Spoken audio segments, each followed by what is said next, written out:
So, welcome to the next edition of the Rare Business Podcast. With me today, I have Mike Sharkey, who is the founder and CEO of Autopilot, and with him his colleague Guy Marion, who's the Chief Marketing Officer of Autopilot. Hi guys, how you doing? Hi, good, thanks, Adrian. Thanks for having us. Thanks, Adrian. Good to be on your show. Fantastic. Now, fellas, for the benefit of our listeners and readers, can you tell us a little bit about you and tell us a little bit about the work that you do? Yeah, sure.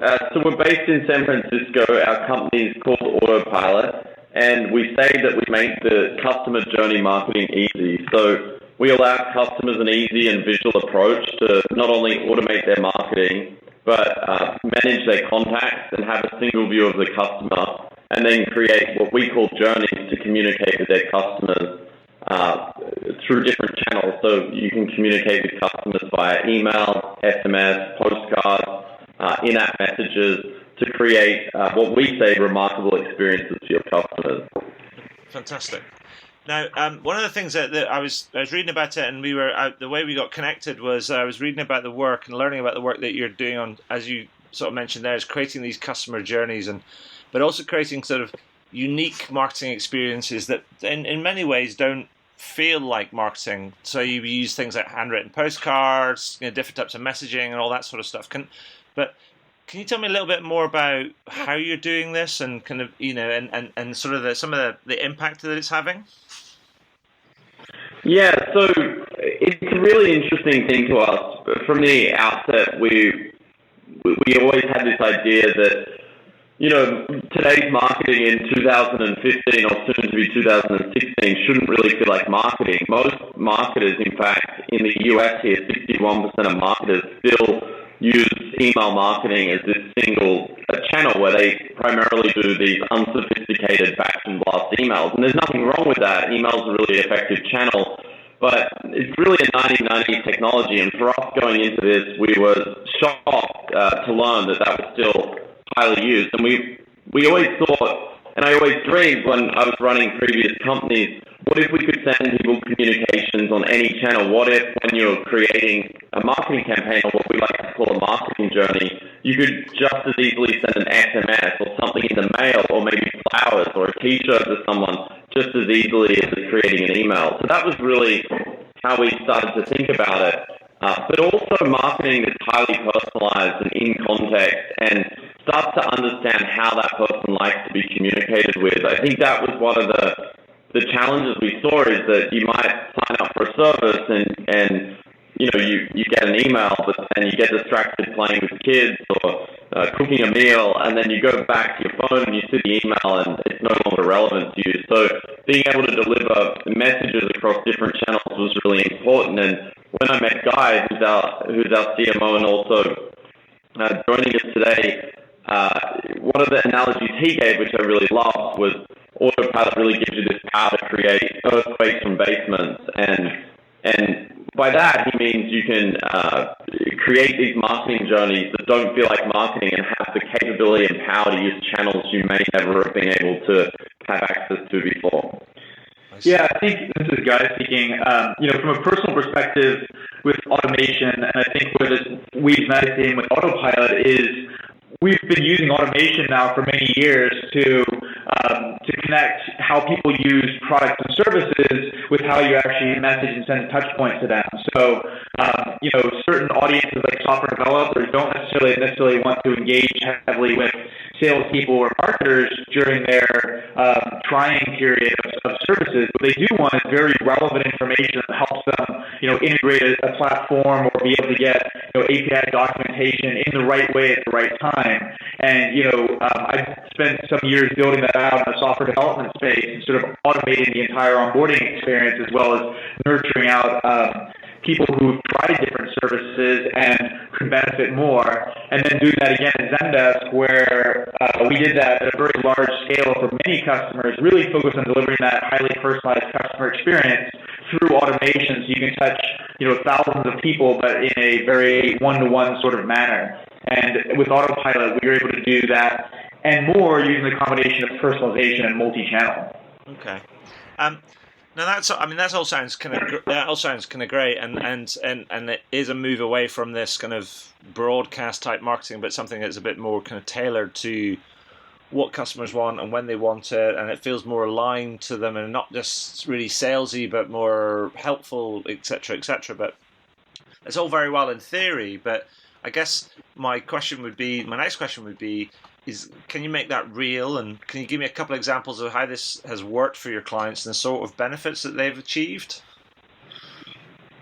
Yeah, Adrian, it's a really good question. I think one of the problems with all of this stuff, the listeners probably hear customer journeys and all of these buzzwords, and one of the things when we were starting Autopilot that I realized is that this technology has really never been that accessible before or very affordable. So when we talk about these things, we talk really high level, and then you go and look at technology and solutions that actually can allow you to implement this kind of marketing, and it's really out of reach of any SMB and is relegated to the enterprise. So one of the most exciting examples I've ever seen is a company in Texas that is using Autopilot, and they're using it in such a unique way. When you take your car in for a service, they really, obviously their business is driven through referrals and things here in the US in particular with Yelp, their rating on Yelp. Yeah. And so they're using Autopilot to not only collect and grow a database of people who come in for a service,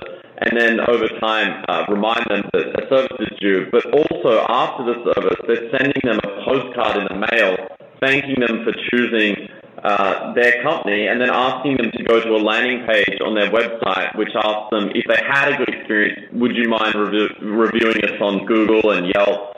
And this is such a low-level example. I mean, companies use Autopilot to do a number of different customer journeys, but this one in particular stands out to me because it shows that for the first time, journey-based marketing can become accessible to companies that typically you just wouldn't imagine would use this kind of technology. So that was a really exciting one. We also have a hardware startup called Narrative, which is a more sophisticated example, which is a wearable camera device.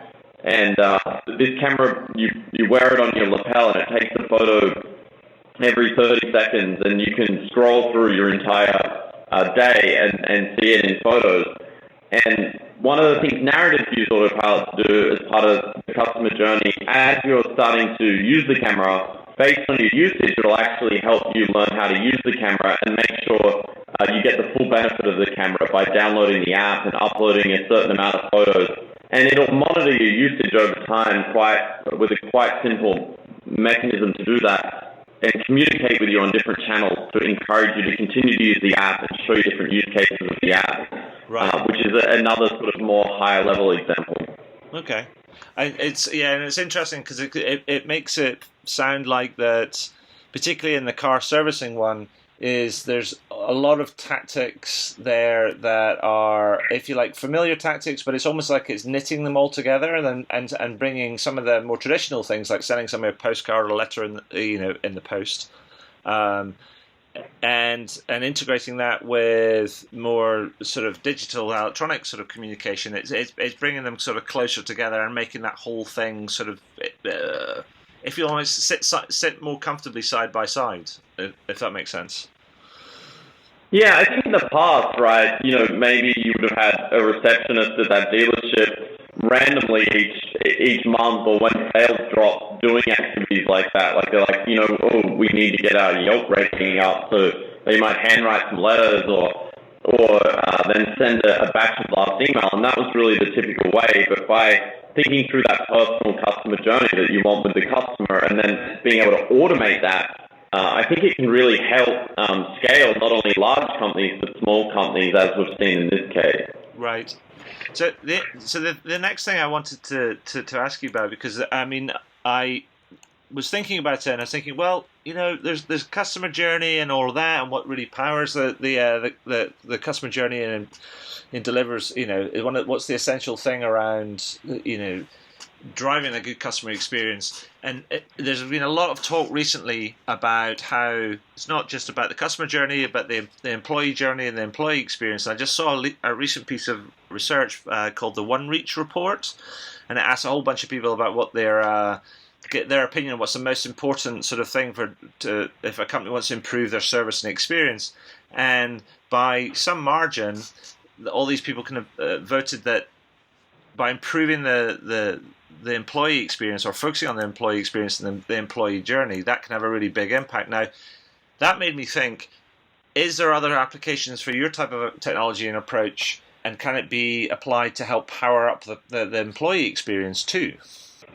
Yeah, it's a really interesting one, and we have seen there's quite a large company in California here that I can't really mention the name of because I don't have permission, but sure. One of the things they're looking at implementing through Autopilot is onboarding for employees' internal communications. And so the idea really at a high level would be when a new employee joins, there's certain milestones, their first 30 days, maybe their first 90 days, their first 1 year anniversary, and starting to map out that process. They're being communicated with and educated about the company. Recently, here at Autopilot, we sort of somewhat eating our own dog food, built a new employee onboarding journey, which tells them a little bit about the company. So right after they accept the job, it'll tell them all about what life is like here, and it will sort of nurture them through the first 90 days is all I've built out so far. There's other internal use cases as well, and these are far-fetched and probably not our core use case, but it does show you how you can leverage the technology. Sure. We have a check-in system in our office, and through a service called Zapier, we actually can send a signal from that iPad check-in system back to Autopilot, and then send them a thank you email personalized to their visit based on who they were meeting with, saying, like if Guy has a visitor, it'll be like, hi Guy here, thanks so much for stopping by and visiting me. So it's just these really, what we like to call sort of remarkable marketing touches that make a big difference and people seem to really love. So I do think, though, there is a huge use case internally in organizations for internal communication, and we do have a lot of internal communication channels. So we integrate with the popular messaging app Slack, which is growing quite a bit, that a lot of companies are now using. And we also, plain old simple emails, sending internal notification emails as well. Okay. All right, it's cool. I mean, because I like the idea, because and around it's the whole, linking up all the journey, and as you say, there are these remarkable little touches that just make everything feel a little bit more sort of special. And it's almost that incremental. You can almost like incrementally build trust and engagement, which is really nice. But so if I was to say to you, so a company wants to kind of get started on this, kind of what advice would you say to them? What advice would you give to them if they wanted to improve their overall engagement and their overall customer experience by using the sort of technology that you're talking about? Yeah, I think one point we did a survey back in January to a broad number of companies, 327 actually, and we found that 65% of companies feel like they could be doing a better job of staying in touch with their customers and their audience, which is a fairly common sort of stat that we hear from customers and companies. Yeah. We always think about it first as centralize and organize your contacts. It's amazing how many companies, and we hear it all the time, whether they're small or large, will have spreadsheets of contacts here, business cards there, CRM data here, and they don't really have their arms around their contact base. So one is just essentially centralizing it, organizing it into paid customers versus non-paid. What are the most important to me? Who bought my wine most recently? Who has not been back and done a repeat purchase for more than 90 days? Breaking into organized segments like that. Secondly, then, is actually thinking through the customer experience from how the customer engages a company, not from how the company engages the customer. Yeah. And what I mean by that, going back to Mike's example of narrative, they did a cross-functional, view of the customer from when they first would learn about narrative until they'd purchased a clip and started to use it, and map out those touch points. How do I learn about it? What's the first thing I see when I go there? Am I learning anything useful about the space? And then what are their products? How do I use them? How do I become successful with them? How do I go on to love them and tell my friends and colleagues about them? So it's about mapping through that customer touchpoint process, bearing in mind that companies that produce customers who are satisfied are companies that succeed in the long run because their customers go on to refer them to their friends and colleagues and be longer customers. So, sure. And then the third is to be data-driven. So have a way to centralize the results that you get. And there's very basic ways to do that, just potentially outputting things and just simply storing them in a spreadsheet, or hooking it up to one of many different metrics platforms like Mixpanel for reporting in apps, or Salesforce's CRM, or various different CRM platforms. But the key point is getting your company around a single set of reports that you can all measure your success on, which in turn motivates people to do more and also gives you a better check on whether you're improving or not improving. Okay. So I mean, based on what you said, I have a couple of questions. So you talked about this centralizing your contacts. Does that require that you have like one integrated sort of a central sort of CRM system, or are you talking about that actually your system can actually allow you to centralize your contacts as well? Yeah, no, our system will. So one of the great strengths of Autopilot is it sits as your customer sort of intelligence hub for building a unified view of the customer identity. So, For example, you can sync your Salesforce CRM. You can upload lists that you have from around your company. You can rig up so that all the forms on your different websites or blogs or in your application, anytime someone fills out a form to say, I want to subscribe to your newsletter, or I want to contact your sales, or I want to sign up for a trial, we suck all of that off those properties and also import those, and then keep it in sync with your CRM. And then lastly, we do a lot of checks on the back end that sync data from many different applications like Mike described. So Eventbrite, you could get users who register to come to your customer event, or go-to meeting for someone who goes to your webinar today or your demo, or people who, lists that you create and fill out in Google Docs. We can actually sync names right out of a Google Doc. So all those sources can be pulled into one place where it can be organized, and then you can build journeys around that for all different types of touch points. That's cool, because that's interesting, because it links onto a sort of story or conversation I had with somebody from OpenText, and they were talking about single view of the customer, and they're saying, well, actually, this is a thing that's been talked about for about 20 years, and companies know that it's a huge objective and one that they want to achieve, but because they approach it from a very internal perspective, it's hard to build the business case for that amount of effort to create that sort of system. And invariably, when you do, it tends to be out of date by the time you built it. But then he told me, the guy at OpenText told me about a group in Norway who, what they've done is by focusing on the customer and creating value for the customer, and they end up doing a customer value initiative where they created a system for a customer that would allow them to do to manage their relationships better. They ended up creating a system that helped them create their own single view of the customer. So it's an interesting example, because it shows me that actually that one of the most effective ways of actually creating that single view of the customer is actually by doing it by focusing on your customers and helping them, and not just by doing it as an internal initiative, if that makes sense. Yeah, I think, Adrian, if it's part of an initiative to communicate better with your customers, which drives revenue, it's always easier in an organization to justify why you would start to connect different systems together. But, I think I agree with you, and I read that article that you wrote where really this is something that's been talked about for a long time. I mean, I even remember when I was a teenager starting my first, web business, reading about one-to-one marketing. It was really like everything everyone was talking about then, and I feel like that's sort of coming around again.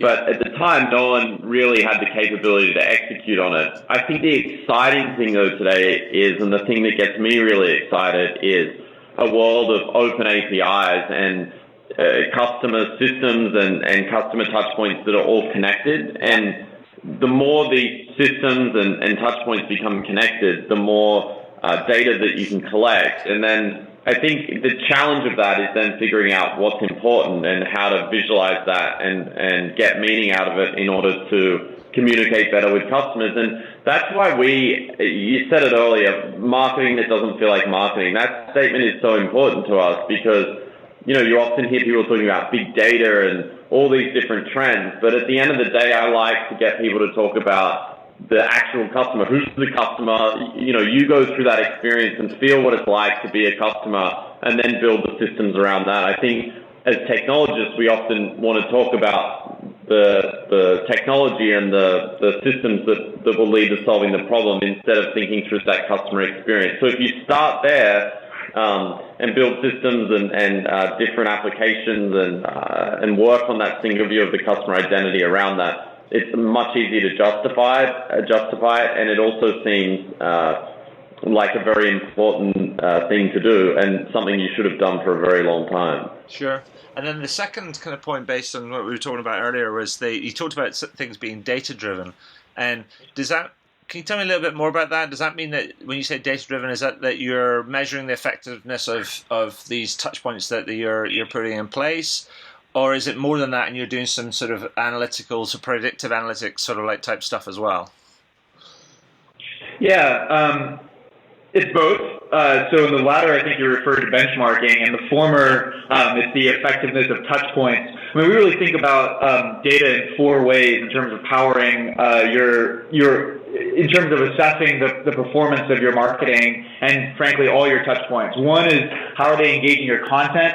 Two is how are they behaving in your product or application or on your website? Mm-hmm. Three is what is their demographics? Where are they from? Who are they? What are their title? What are their company size, their industry, and so on? Yeah. And four would be how they've engaged your company human-wise. So your sales teams, your success teams, your support teams.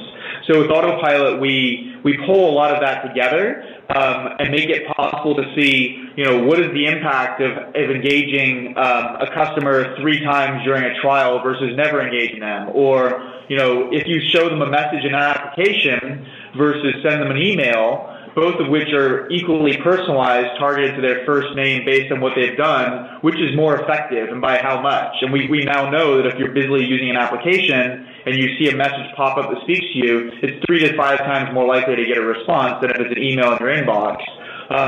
So one is we look at the transactional data to do with how your efforts are performing. Secondly, we want to tie that to revenue, so making it possible to see what is the impact of a specific email on trial conversion or someone repurchasing after 90 days, and how much revenue does that drive, and therefore what's the value of that particular email or touch point. Right. So at Autopilot, we're very focused on not just doing that internally, but helping our customers achieve that through technology and thinking through it. And then lastly, from a benchmarking perspective, we don't have a formalized benchmarking product right now that says across all companies, people who engage in a certain way get X results better. But we do a lot of sort of internal data diving, I suppose, and it's an area that we're very interested in. My last company, Zendesk, offers a Zendesk benchmark, and what that does is it categorizes your initial response time to a support case, the average time to completion, and your average customer satisfaction across many industries and company sizes and use cases. And it's an extremely valuable data set that now gets quoted all over the world. It gets used by customers to figure out if they're doing a good job or not, and it's definitely where the industry is going. Excellent. That's fascinating, guys, and it sounds like there's all sorts of applications and breadth and depth in the technology that you're developing and things. But is there anything that we've missed out that you want to add? Any sort of top advice or tips and things for our readers and listeners? Yeah, I think I'd probably bring it back to a point I made earlier, which is that it really doesn't have to be that hard. I think when I used to think through in previous companies, how to build this or how to map out the customer journey, it seemed like an impossible task. And one of the things we've really tried to do is have this visual approach where everything's incredibly simple. And I know everyone says incredibly simple these days. But what we've been able to do is take about very close to 7,000 users today and get them using something that traditionally would have been completely out of reach to them. Right. They would have had to look at more enterprise solutions. So I think what I would say to listeners is, when we talk about the customer journey, when we talk about connecting to the customer identity, those sound like big words, but with this simple and visual approach to the customer journey that Autopilot is providing, they can try and do this within a 30-day trial and get up and running and see it for themselves in action and see the impact that it can have on their business. And I'm sorry if it sounds like a plug, but it is quite meaningful to be able to go in and try this and try and connect it together and actually see it in action. It's really one of those seeing is believing type things. We like to think of it as our applications like Lego for marketers. You literally we believe that creating a journey for your customer is a visual exercise. You think about what they do here and there, and you connect one action to the next. That's the way Autopilot works. And to prove it, we're power users of it internally. We use it every day for everything. And we also have a blog and a training platform called Flight School, both of which we spend a lot of energy pumping out content around that are designed to help marketers and companies achieve many different aspects of improving their customer journey, growing their business with online marketing and content and tactics, and just really ways to help grow your business online, I suppose, using the customer journey. So even if someone's not interested in trying a piece of technology right now, we hope there's good content that'll help them along their way too. Fantastic. Well, I think you just skipped to my last question, which was about sort of, is there anything you'd like to shamelessly plug? And I think you've pretty much covered that, correct? I think we've shamelessly plugged the whole interview. Unfortunately, I'm sorry to listeners. We're just really excited about what we do. But I think the broader theme is, regardless of even Autopilot in general, I really do believe that customer experience marketing and thinking through the customer journey, and like you said, creating value is something that is starting to become, thankfully, a trend. And I think it's to the benefit of not only the consumer, but it's to the benefit of the marketer. We can start treating humans like humans again and giving people marketing at the right time, right place that they truly want to receive. And that's exciting to me in a world where there's this frequent adoption of ad block and people are trying to block out everything. I think a bit more signal to noise in this world would be very beneficial to everyone. I like that. I think that's great, because I was thinking about how we all kind of respond to and how your system responds to the sort of the ad block type of scenario and issue that's raising its head right now. But I'm glad that you brought it up, because it seems to me that, yes, you say you kind of change the signal to noise ratio, and through that you build more trust, better engagement, and people get what they want when they want it, I guess. Yeah, just speaking to that, we just completed another survey with 1,200. We went to 1,200 consumers and asked them, what's frustrating or great about how you engage with companies, and we saw that 72% of companies, 72% of consumers are frustrated by general marketing, so non-personalized, non-specific content coming to them. So in this sort of post-ad block world, what we're seeing is that consumers are starting to rise up to traditional methods, pop-up ads, blast methods, and as companies in this industry, we really got to get more targeted and smarter, frankly, in how we engage consumers or risk losing them. Fantastic. Mike, Guy, that's been really interesting, and it sounds like you've got an exciting piece of technology there that's allowing some companies to do some cool things with their service and their experience by thinking more clearly about the touch points that they have along their customer's journey. So I just want to say thank you for sharing your story and your time today and your insight. And thank you for that. That's been great. Thanks so much for having us, Adrian. We really appreciate it. Thanks, Adrian.